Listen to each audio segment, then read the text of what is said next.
Now the part 2, third paragraph. I am a professor who writes novels on Sundays. यानी मैं professor हूँ जो Sunday के दिन नॉवेल लिखता है. Umberto Eco. See closely. Who said this? Umberto Eco.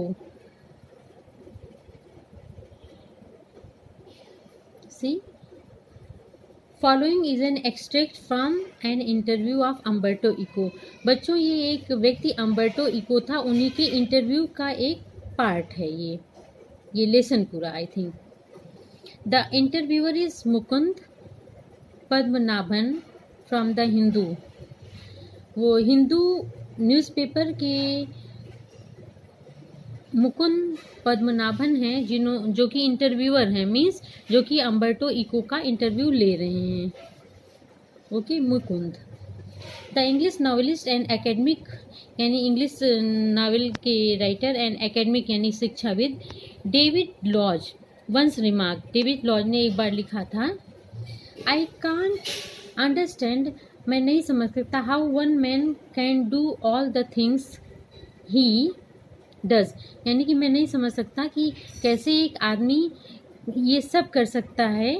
He does, जो वो करता है. Eco. Now Mukund is questioning these words to the Umberto Eco. Now Umberto Eco may be means बच्चों, मुकुंद कहता है कि एक व्यक्ति कैसे वो सब कर सकता है जैसे कि वो करता है. खासकर ये अम्बर्टो इको ये सारी चीज़ें कैसे करता है जो वो कर पा रहा है. Umberto Eco may be I give the impression of doing many things. कि हो सकता है कि एक प्रभाव है जो लगता है, दिखाता है कि मैं कई काम करता हूँ, बट इन द एंड, लेकिन अंत में, आई एम कन्विंस्ड, मैं एकदम विश्वस्त हूँ, I am always doing the same thing, कि मैं वही चीज़ हमेशा कर रहा हूँ. मुकुंद. विच इज़, यानी कौन सी. Umberto Eco. Now that is more difficult to explain. ये एक्सप्लेन करना अधिक डिफ़िकल्ट है. I have some philosophical interest, मेरे कई दार्शनिक रुचियाँ भी हैं. एंड आई परस्यू, और मैं उन्हें करता हूँ. एंड आई परस्यू देम, और मैं उन्हें करता हूँ. थ्रू माई एकेडमिक वर्क, अपने शैक्षणिक कामों के साथ साथ.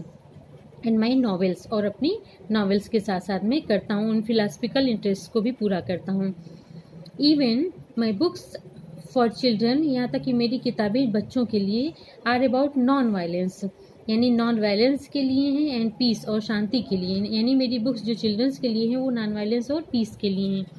यू सी, तुम देखते हो, the same bunch of ethical, वही बंच मीन्स ग्रुप या गुच्छा of ethical, philosophical and interest, यानी कि वही चीज़ें जो एथिकल यानी मॉरल हैं, फिलोसफिकल यानी दार्शनिक हैं, दार्शनिक इंटरेस्ट की चीज़ें, वही सब चीज़ें उन सब बुक्स में भी, बच्चों की बुक्स में भी मिलती हैं. And then I have a secret, लेकिन फिर भी मेरा एक सीक्रेट है. डिड यू नो, क्या तुम जानते हो. What will happen if you, कि क्या होगा, if you eliminate, eliminate means हटा देना, द एम्प्टी स्पेस, यानी एम्प्टी स्पेस को हटा दोगे फ्रॉम द यूनिवर्स. यानी क्या तुम जानते हो कि क्या होगा जब हम यूनिवर्स से एम्प्टी स्पेस को हटा देंगे. Eliminate the empty space,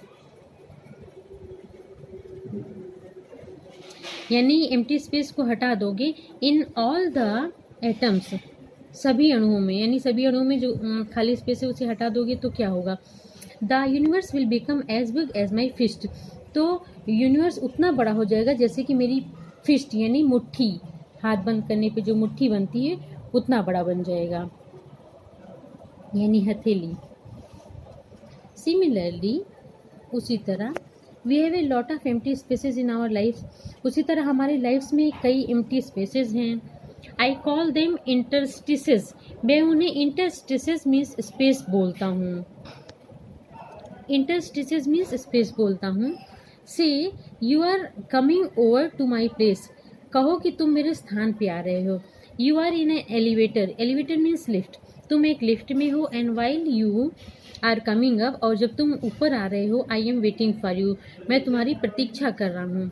this is an interstice, ये एक इंटरस्टिस मीन्स प्लेस है, एन एम्प्टी स्पेस, एक खाली स्थान है।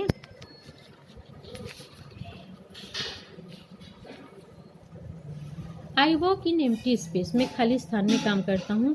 While waiting for your elevator to come up from the, जबकि वेट करता हूँ तुम्हारे एलिवेटर के लिए कि वो आए from the first to the third floor, यानी फर्स्ट से थर्ड फ्लोर तक आए, तब तक मैं वेट करता हूँ। I have already written an article, यानी मैं एक आर्टिकल लिख चुका होता हूँ इसके पहले, यानी तुम्हारी लिफ्ट हुआ फर्स्ट से थर्ड फ्लोर आए तब तक मैं आर्टिकल लिख चुका होता हूँ। लॉफ्स, ये कह के वो हंसता है। Mukund, see Mukund, not everyone can do that of course, Mukund कहता है हर व्यक्ति ये नहीं कर सकता। Of course your non fictional writing, तुम्हारी जो नॉन फिक्शनल मीन्स बिना नॉवेल की या गैर उपन्यास की लेख हैं। योर स्कॉलरली वर्क, तुम्हारी विद्वतापूर्ण जो काम है। हैज़ सर्टेन प्लेफुल, ये कुछ प्लेफुल यानी खेल जैसे। एंड पर्सनल क्वालिटीज़ हैं, personal qualities about it, personal qualities के बारे में। It is marked departure from a regular academic style, ये एक रेगुलर एकेडमिक यानी शैक्षणिक जो स्टाइल है उससे एक डिपार्चर यानी प्रस्थान है। विच इज इनवेरिएबली, यानी जो कि ना किसी भेदभाव के बिना डीपर्सनलाइज्ड, यानी कि इसे अव्यक्तिगत बनाया गया है, नॉट पर्सनल बनाया गया है। And often dry and boring, और अक्सर सूखा और बोरिंग यानी उबाऊ हो जाता है। Have you consciously adopted an informal approach, क्या तुमने कॉन्शियसली यानी चेतन रूप से या जानबूझकर अडॉप्टेड यानी ग्रहण किया है एन इनफॉर्मल अप्रोच, यानी कि अनौपचारिक पहुंच ग्रहण की है।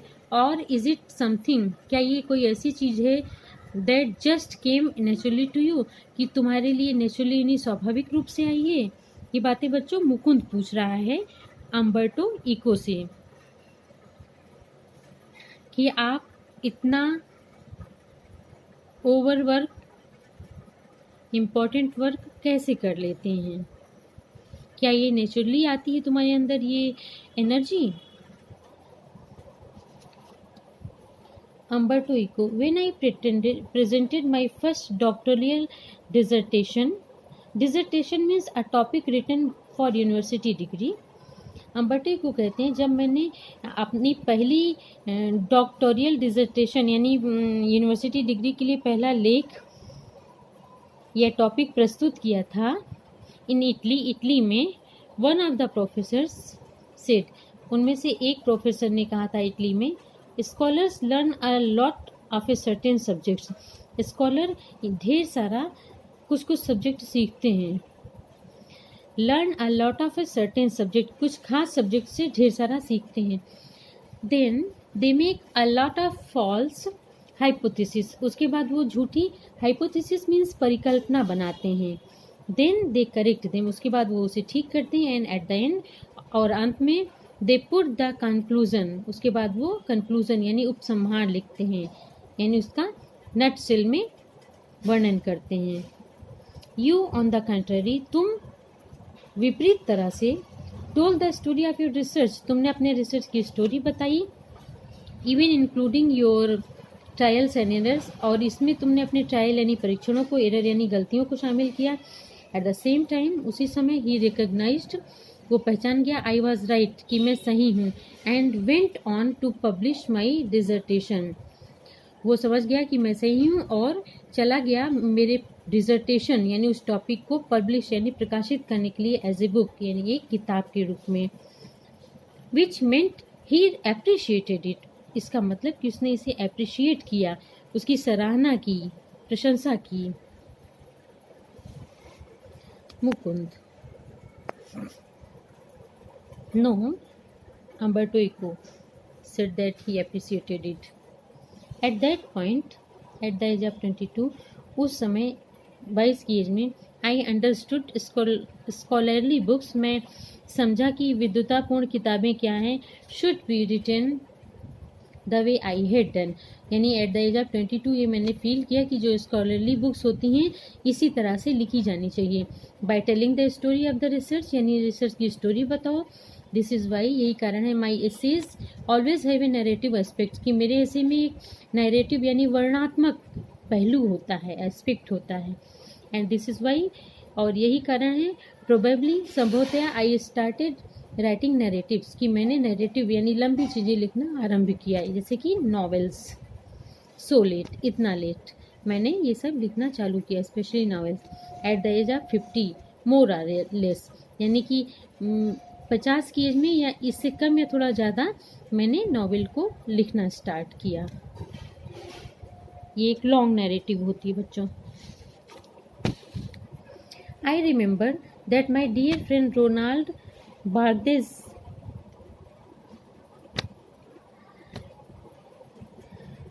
मुझे याद है कि मेरा प्यारा दोस्त Ronald Barthes was always frustrated, वो हमेशा फ्रस्ट्रेट रहता था, निराश रहता था। That he was an essayist and not a novelist, कि वो एक एसेइस्ट है, नॉवेलिस्ट नहीं है।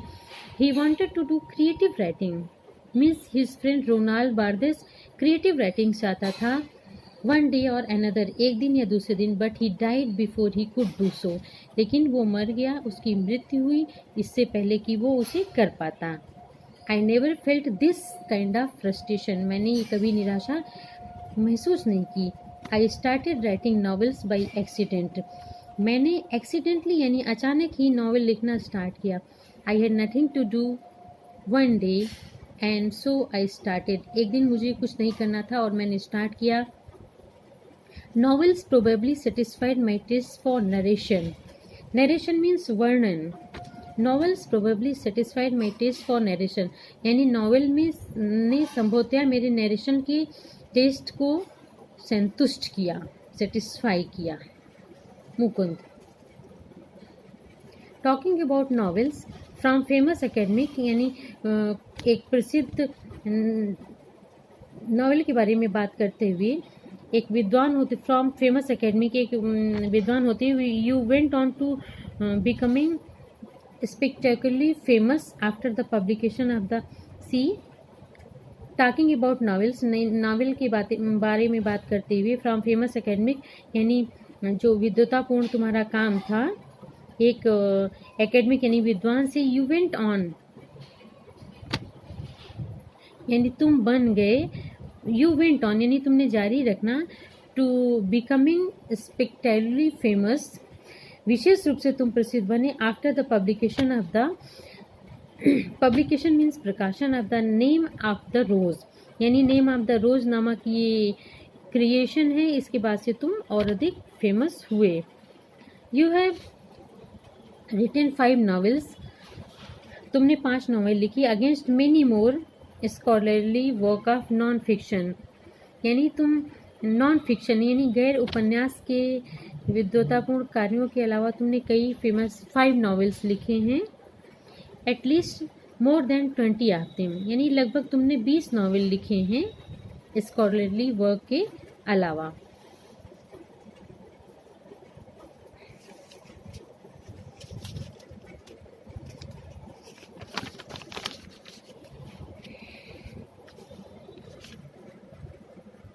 अम्बर्टो इको ओवर 40 यानी लगभग 20 से ऊपर होने के बाद मैंने ये लिखा। Mukund over 40, among them a seminal, seminal means first या प्राथमिक, among them a seminal piece of work on semiotics. Semiotics is a branch of science that deals with the symptoms of diseases, है ना। सेमियोटिक्स साइंस की branch होती है जो कि रोगों के लक्षणों के बारे में डील करती है। सी ओवर 40 लगभग 40 से ज़्यादा। Among them seminal piece of work on semiotics, यानी मैंने सेमियोटिक्स के ऊपर भी एक प्राथमिक यानी इंट्रोडक्टरी लेख लिखा। बट आस्क मोस्ट पीपल, कई लोगों से पूछा, अधिकतर लोगों से, अबाउट अम्बर्टो इको, यानी कि अम्बर्टो इको के बारे में पूछा। एंड दे विल से, और वो कहेंगे, ओह ही इज़ द नॉवेलिस्ट, यानी कि वो नॉवेलिस्ट है।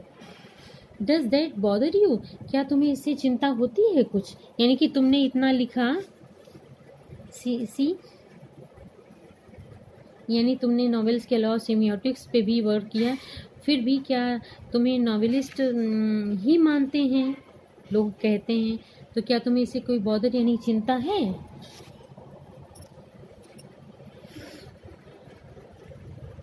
अम्बर्टो, यस, हाँ, because I consider my self university professor, क्योंकि मैं स्वयं को एक यूनिवर्सिटी का प्रोफेसर महसूस करता हूँ। राइट्स नॉवेल्स ऑन संडेज, जो कि संडे के दिन नॉवेल लिखता है। इट्स नॉट अ जोक, ये मजाक नहीं है। I participate in my academic conferences, यानी मैं अपने विद्वतापूर्ण कॉन्फ्रेंसेज यानी सम्मेलन में पार्टिसिपेट मीन्स भाग लेता हूँ। And not meeting of pen clubs and writers, और पेन क्लब्स और राइटर्स की मीटिंग में नहीं पार्टिसिपेट करता हूँ। I identify myself with the academic community, यानी मैं खुद को एकेडमिक कम्युनिटी यानी शिक्षाविदों की जो एक समुदाय होता है उससे मैं खुद को आइडेंटिफाई करता हूँ, अपनी पहचान निकालता हूँ। बट ओके इफ़ दे, यानी most people have read only the novels, यदि हर व्यक्ति नॉवेल ही पढ़ता है। लॉफ्स एंड शक्स, हंसता है और अपने कंधों को उचाता है, यूं ऊपर उठाता है, उचकाना बोल बच्चों, शख्स। आई नो, मैं जानता हूँ, दैट बाई राइटिंग नॉवेल्स की नॉवेल लिख के I reach a larger audience, मैं एक लंबी ऑडियंस तक, अधिक ऑडियंस तक पहुँचता हूँ।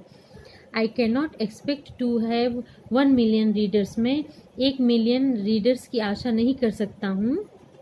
विद स्टफ ऑन सीमियोटिक्स, यानी जो सीमियोटिक्स में मैंने बुक लिखा उसके द्वारा मैं सिर्फ 1 मिलियन रीडर से अधिक नहीं पहुंच सकता हूं, लेकिन नॉवेल्स के द्वारा I can reach a larger audience, novel को कई ऑडियंस मेरे पढ़ेंगे। Mukund, which brings me to my next questions, अब मेरा अगला क्वेश्चन आता है। The name of the rose is a very serious novel, name of the rose एक बहुत सीरियस नॉवेल है। It is a detective yarn, ये एक खोज वाला